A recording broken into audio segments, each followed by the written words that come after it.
फुले शाहू आंबेडकर यांच्या विचारांना अभिवादन।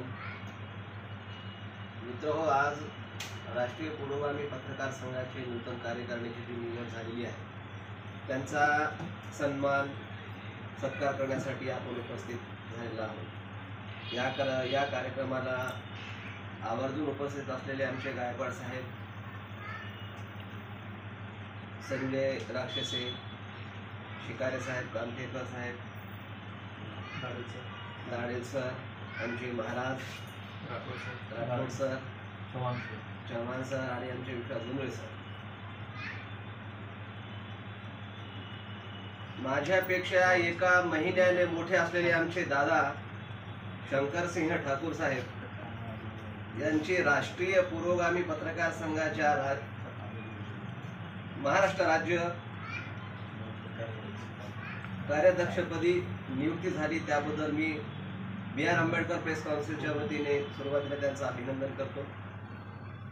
तसेच माझे स्नेही मित्र मारुती शिकारे सर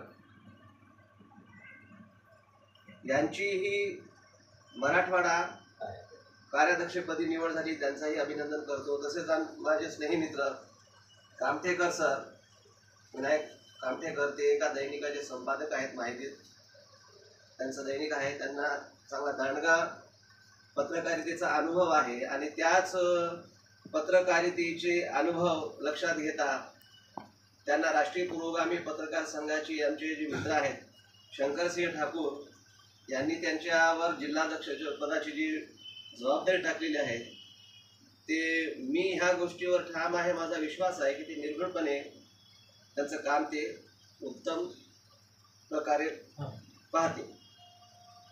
सगळ्यात महत्त्वाची बाब म्हणजे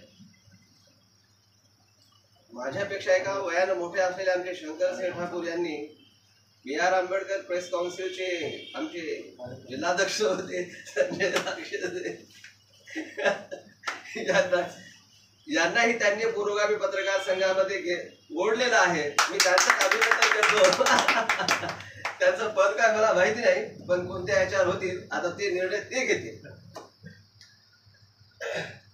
सगळ्यात महत्त्वाचं म्हणजे पत्रकार संघटना जी आहे, राष्ट्रीय पुरोगामी पत्रकार संघ जो आहे, नांदेड जिल्ह्यातील जे काही पत्रकार असतील त्यांच्यावर वेळोवेळी जे काही समजा त्यांच्यावर अन्याय अत्याचार होईल त्या वेळेस मी माझ्या नजरेमध्ये पाहण्यामध्ये आहे की त्यांच्या सहकार्यासाठी, त्यांना न्याय मिळवून देण्यासाठी ही जी टीम आहे नांदेडची ती अहोरात्र प्रयत्नशील होती आणि आहे आणि याच्या पुढेही तशीच राहावी आणि त्यांचं कामही त्यांनी नेटानं करावं। त्यांना माझ्या बी.आर. आंबेडकर प्रेस काउन्सिलतर्फे त्यांना त्यांच्या कार्यास हार्दिक शुभेच्छा। एवढं बोलून मी माझे शब्द